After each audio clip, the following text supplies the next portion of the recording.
बिस्मिल्लाहिर्रहमानिर्रहीम इय्याका नअबुदु व इय्याका नस्तईन। अस्सलाम वालेकुम नाज़रीन।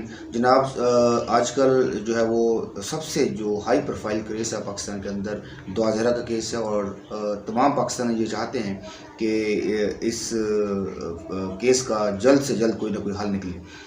तो जैसा कि कल यकम अगस्त थी और ज़हीर ने अदालत में पेश होना था और मोस्टली या जितने भी मेहंदी अली काज़मी साहब के जो सपोर्टर हैं और ज़्यादातर अवाम उन्हीं के सपोर्टर है और वो ये चाहते थे कि शायद कल जो है वो ज़हीर को गिरफ़्तार कर लिया जाएगा। तो लेकिन ऐसा कुछ नहीं हुआ और बल्कि ये उनको ख़बर सुनने को मिली कि ज़हीर की जो बेल है वो उसको मज़ीद एक्सटेंड कर दिया गया और वो 17 अगस्त तक उसको बेल मिल चुकी है। तो मैं उनकी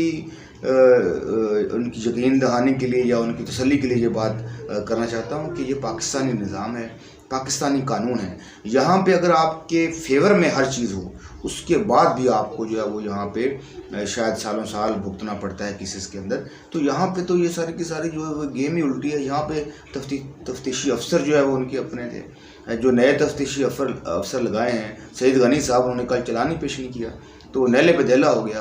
तो पहले उनको रोकते थे कि वो क्या करेंगे या वो क्या कर रहे हैं, तो अभी ये नए जो तफ्तीशी अफसर हैं ये भी वही काम कारनामे इन्होंने भी शुरू कर दिए हैं।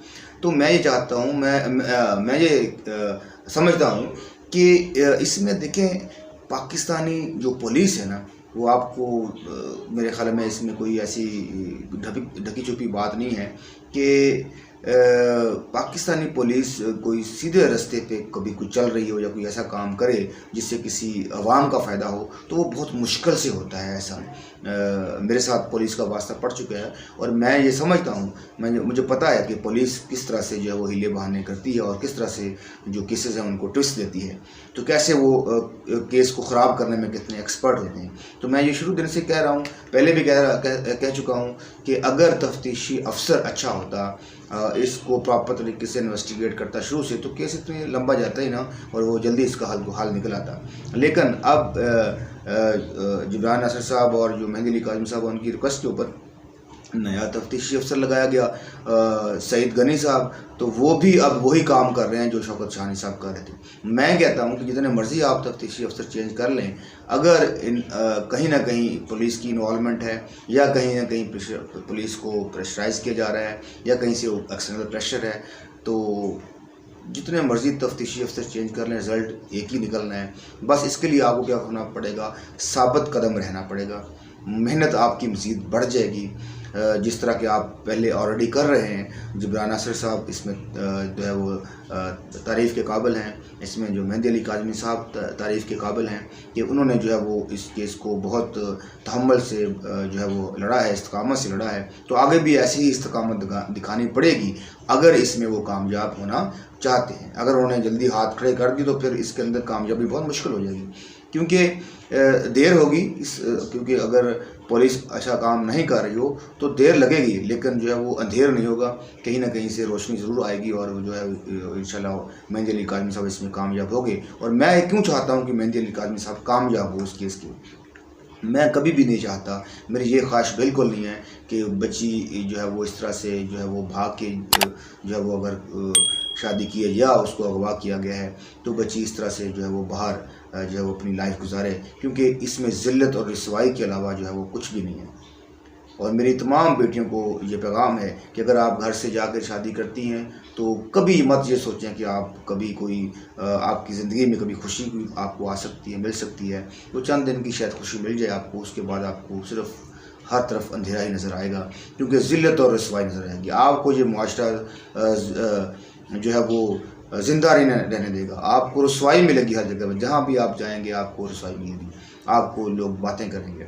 और दूसरी बात यह है कि आप अपने जो ख़ानदान हैं, जो रिश्तेदार हैं, उनके बगैर आप कितने दिन तक जी लेंगे, तो बहुत मुश्किल होता है ये लाइफ। ऐसी लाइफ जो है वो अल्लाह ना करे किसी बच्ची के नसीब में आए। तो इस तरह की जो आपके जहन में अगर कोई बात हो तो इस तरह की बातें जो है वो जहनों से बिल्कुल निकाल दें और हमारी बच्चियां जो है अल्लाह ताला हर किसी की बच्चियों को जो है महफूज रखे और इस तरह के जो है वो चीज़ों से महफूज रखे। यही हमारी दुआ है और यही मेरी ख्वाहिश है और हम इसी को जो है वो प्रमोट कर रहे हैं कि हमारी बच्चियाँ महफूज रहें, अपने घरों में रहें, अपने माँ बाप की इज़्ज़तों को महफूज रखें, अपनी इज़्ज़तों को महफूज रखें और एक अच्छी लाइफ गुजारें। और माँ बाप को भी चाहिए कि अपने बच्चों का ख्याल रखें, अपने बच्चों की पसंद और नापसंद का ख्याल रखें, तभी ये अच्छा माशरा आगे चल सकता है या अच्छी बेहतरी आ सकती है। अदरवाइज़ बहुत मुश्किल है जो जिस तरह के हालात क्रिएट हो रहे हैं। और इसमें दो बड़ी अहम चीज़ें हैं, एक तो माँ बाप की अदम दिलचस्पी है और दूसरा जो है वो बच्चों के ऊपर जो है बच्चों की तरबियत का फुकदान है, जिसकी वजह से जो है वो बच्चे इस तरह के कदम उठा लेते हैं। बाज़ दफ़ा तो ऐसा होता है, मोस्टली चीज़ें ऐसी ये रिपोर्ट हो रही हैं कि बच्चों को जो है छोटी बच्चियों को जो है वो भुला फुसला कर इस तरह के जो लालच देकर जो है शादी का लालच देकर इस तरह घरों से ले जाया जाता है और उसके बाद आगे उनको फ़रोख्त कर दिया जाता है। तो इस तरह की जो है वो बातों में नहीं आना चाहिए बच्चियों को और उनको जो है वो अपने जो है वो सोच समझ कर हर कोई स्टेप उठाना चाहिए। तो हमारी ये ख्वाहिश है, मेरी ये ख्वाहिश है कि जो है वो मेहंदी अली काज़मी साहब इस केस में कामयाब हो और उनको बच्ची उनकी वापस मिले। तो इस वीडियो में इतना, यही पैगाम था। अपना ख्याल रखिएगा। पाकिस्तान जिंदाबाद, पाकिस्तान पाइंदाबाद।